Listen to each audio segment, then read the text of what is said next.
2009 সালের জানুয়ারির এক শীতল দিন নিউ ইয়র্কে লাগার্ডিয়া বিমানবন্দর থেকে উড্ডয়ন করে ইউএস এয়ারওয়েজের ফ্লাইট 1549। বিমানটি একটি এয়ারবাস A320 দ্বারা পরিচালিত হয়।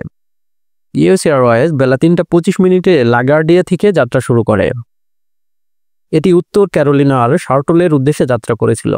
বিমানটিতে 5 জন ক্রু সদস্য ছিলেন, যার মধ্যে ক্যাপ্টেন ছিলেন চেসলি সুলেনবার্গার, যার ডাকনাম শালি, এবং 150 জন যাত্রী ছিল। উড্ডয়নের প্রায় 2 মিনিটের মধ্যেই বিমানটি কানাডার একদল রাজহাঁসের সাথে ধাক্কা খায়। উভয় ইঞ্জিনই মারাত্মকভাবে ক্ষতিগ্রস্ত হয়, যার ফলে প্রায় সম্পূর্ণরূপে থারাস্ট হারিয়ে যায়। ক্যাপ্টেন চেসলি সুলেনবার্গার ইঞ্জিনগুলি পুনরায় চালু করার বারবার চেষ্টা করেন, কিন্তু বিমানের 2টি ইঞ্জিনই একদম বিকল হয়ে বন্ধ হয়ে যায় এবং বিমানটি নিঃশব্দে নিউ ইয়র্ক শহরের উপর দিয়ে গ্লাইড করতে থাকে। ক্যাপ্টেন চেসলি সুলেনবার্গার ছিলেন একজন দক্ষ পাইলট।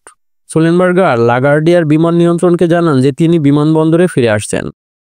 তবে বিমানটি ক্রমাগত গ্লাইডিং করে নামতে থাকায় সুলেনবার্গার ভেবেছিলেন যে এটি লাগার্ডিয়ার পৌঁছাতে পারবে না।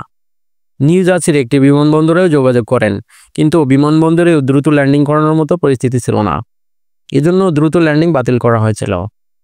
এর কিছুক্ষণ পরেই তিনি বিমান নিয়ন্ত্রণকে জানান যে তিনি হাডসন নদীতে একটি অত্যন্ত ঝুঁকিপূর্ণ এবং জল অবতরণের চেষ্টা করতে যাচ্ছেন।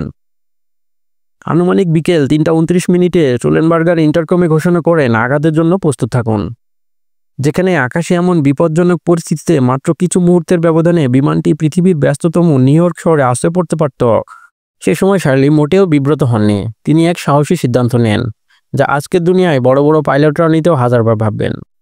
তিনি বিমানটিকে হাডসন নদীর দিকে নিয়ে যান এবং ধীরে সুস্থে পানিতে জরুরি অবতরণ করার পদক্ষেপ নেন। তার অসাধারণ মনোযোগ এবং দক্ষতায় সহ পাইলট জেফ্রি স্কাইলস সহ একটি নিষ্প্রাণ প্লেনকে গ্লাইডারে পরিণত করেন। যখন ককপিটে বিপদ সংকেত বাজছিল এবং যাত্রীরা আতঙ্কে চেপে ধরেছিল তাদের আসন, তখন ক্রুরা শান্ত ছিলেন। 5 মিনিটেরও কম সময়ে এয়ারবাস A320 বিমানটি একটি মসৃণ পানিতে অবতরণ করে। ফিউজলেজের পিছনের অংশটি প্রথমে পানি স্পর্শ করে এবং সেই অংশটি মারাত্মকভাবে ক্ষতিগ্রস্ত হয়। বিশেষ করে একটি ফেটে বিমানের ভিতরে পানি প্রবেশ করতে থাকে। তবে জ্বালানি ট্যাঙ্কগুলি পূর্ণ না হওয়ার কারণে বিমানটি সম্মুখভাবে উপরে ছিল। যাত্রী এবং ক্রুরা তখন সামনের স্লাইডের মাধ্যমে বিমান থেকে বেরিয়ে আসেন এবং ডানাগুলিতে হেঁটে যান। এরপর ফেরি, উদ্ধারকারী নৌকা এবং জরুরি বাহিনী দ্রুত ছুটে আসে। প্রচণ্ড ঠান্ডা পানির মধ্যেও বিমানের 155 জন যাত্রী ও ক্রু সকলেই বেঁচেছেন। বেশ কয়েকজন যাত্রীর হাইপোথার্মিয়া চিকিৎসা করা হয়েছিল, তবে মাত্র 5 জন আরও গুরুতর আহত হয়েছেন। অবতরণের সময় একজন বিমান পরিচারকের পা কেটে ফেলা হয়েছিল এবং অস্ত্রোপচারের প্রয়োজন হয়েছিল।